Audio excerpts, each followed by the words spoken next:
హక్కుల పోరాట సమితి ఆధ్వర్యంలో ఇవాళ ఈ నడిగడ్డ గడ్డ మీద నుంచి గర్జించి ఈ ప్రభుత్వానికి ఒక సవాల్ విసరడానికి వచ్చిన రైతన్నలందరికీ కవితక్క పక్షాన జాగృతి పక్షాన హృదయపూర్వకమైనటువంటి కృతజ్ఞతలు తెలియజేస్తా ఉన్నా.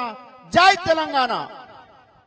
ఇక్కడి నుంచి ఇప్పటికే అనేక సందర్భాల్లో ఆటుపోట్లను ఎదుర్కొని, ఇబ్బందులను ఎదుర్కొని, కష్టాలను ఓర్చుకొని గొంగళ్ళ రంజితన్న అనేక ఉద్యమాలు నిర్మించి మీ అందరికీ అండగా నిలబడినాడు. ఇదే సందర్భం లోపల కవితక్క గారి నేతృత్వంలో ఇవాళ ఈ రాష్ట్రంలో ఉన్నటువంటి మొత్తం రైతాంగం పక్షాన మా నడిగడ్డ నుంచే ఒక వాణి వినిపిస్తాం, ఒక బాణి వినిపిస్తాం. ఇక్కడి నుంచి మేము గర్జిస్తాం, ఈ రాష్ట్ర ప్రభుత్వం మెడలు వంచుతాం.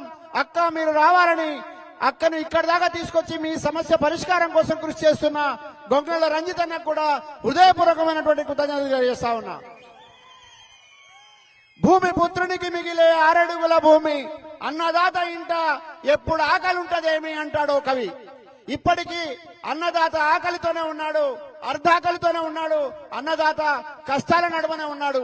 కానీ ఎవరైతే రైతుల పేరు చెప్పి రైతులకు ప్రయోజనం చేస్తామని, రైతు రాజ్యం చేస్తామని, రైతుల సంక్షేమానికి కృషి చేస్తామని బూటకు హామీ ఇచ్చిన వాళ్ళు మాత్రం గద్దెనెక్కి ఉంటున్నారు. రైతులు మాత్రం ఎక్కడ వేసిన గొంగడి అక్కడలాగానే ఉంటుంది. ఇది దురదృష్టకరం, బాధాకరం. దీని నుంచి విముక్తి కావాలంటే ఒక మార్గం ఉన్నది, ఒక బాట ఉన్నది. ఆ బాట కవితక్క చూపే బాట, కవితక్క నడిచే బాట, కవితక్క ఇచ్చే మాట. ఇది మీకు ధైర్యం కానున్నది, బలం కానున్నది.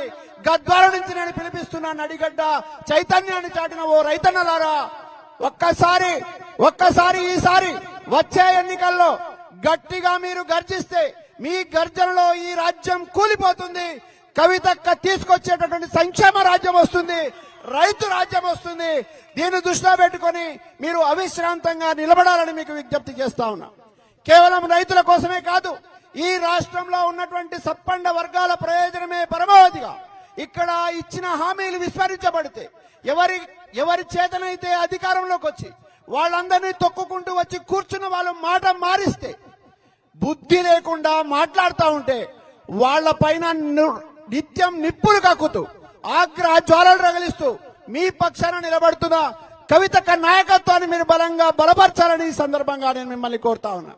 ఒక మాట చెప్పాలి, చాలా బాధాకరం. ఇవాళ ఇంతమంది రైతులు వచ్చి ఇక్కడ కూర్చున్న సందర్భం లోపల కూడా ఈ పక్కనున్నటువంటి నాగర్ కర్నూలు జిల్లాలో ఒక దారుణం జరిగింది, ఒక దాష్టికం జరిగింది. మీరందరూ ఆలోచించాలి, మనందరం ఆలోచించాలి. ఇక్కడున్నటువంటి కుల వ్యవస్థ ఇంకా వేళ్లునుకొనే ఉన్నది, వర్ణ వ్యవస్థ ఇంకా వేళ్లునుకొనే ఉన్నది. దీనిని రూపుమాపాల్సినటువంటి వాళ్ళు కొమ్ము కాస్తున్న కారణంగా ఈ రాష్ట్రంలో ఉన్నటువంటి ప్రభుత్వం దళిత వ్యతిరేక ప్రభుత్వం. మనం గుర్తించాలి ఈ విషయంలో. ఈ రాష్ట్రంలో ఉన్న ప్రభుత్వం బీసీ వ్యతిరేక ప్రభుత్వం, మీరు గుర్తించాలి. మీకు ఒక విషయం చెప్తాను, ఈ ఇంత పెద్ద ఘటన జరిగినా కూడా ఈ రాష్ట్ర ముఖ్యమంత్రికి చీమ కుట్టినట్లేదు, ఈ రాష్ట్ర ప్రభుత్వానికి చీమ కుట్టినట్లేదు. కానీ ఒక నిజాన్ని మీరు గుర్తించాలి, ఒక అమ్మ హృదయాన్ని మీరు అర్థం చేసుకోవాలి. ఆపదలో ఉన్న వాళ్ళని కాపాడాలనేటువంటి తపన ఉన్న ఒక నాయకురాలి మనసుని మీరు గుర్తించాలని సందర్భంగా చెప్తా ఉన్నా. ఆ ఘటన జరిగిన మరుక్షణం నుంచి చలించిపోయినటువంటి కవితక్క వెంటనే అక్కడున్నటువంటి ఆ బాధిత కుటుంబాలతోని, అక్కడున్నటువంటి వాళ్ళందరితో మాట్లాడమే కాకుండా, వాళ్ళకి ధైర్యం చెప్పడమే కాకుండా, దోషులకు కఠినంగా శిక్ష పడాలని, వాళ్ళని శిక్షించాలని డిమాండ్ చేస్తూ అక్కడున్నటువంటి పోలీసు యంత్రాంగానికి వెంటనే అక్క స్పందించడం మూలంగా ఆ పోలీసులు కేసు పెట్టే పరిస్థితి వచ్చింది. ఈ ప్రభుత్వం సిగ్గుపడాలి. అధికారంలో మీరున్నారు, కానీ ఇవాళ కవితక్క నోరు తెలిస్తే తప్ప సమస్యలు పరిష్కారం కాని పరిస్థితి ఉంది. ఇది చాలా దురదృష్టకరం, దౌర్భాగ్యం. మీరందరూ అర్థం చేసుకోవాల్సిన అవసరం ఉన్నది.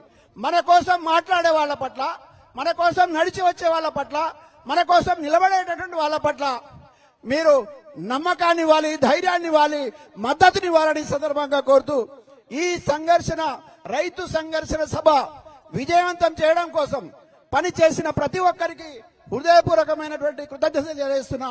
గొంగళ్ళ రంజితన్నకు అభినందనలు తెలియజేస్తున్నా. మీ అందరి దగ్గర సెలవు తీసుకుంటా ఉన్నా. జై తెలంగాణ.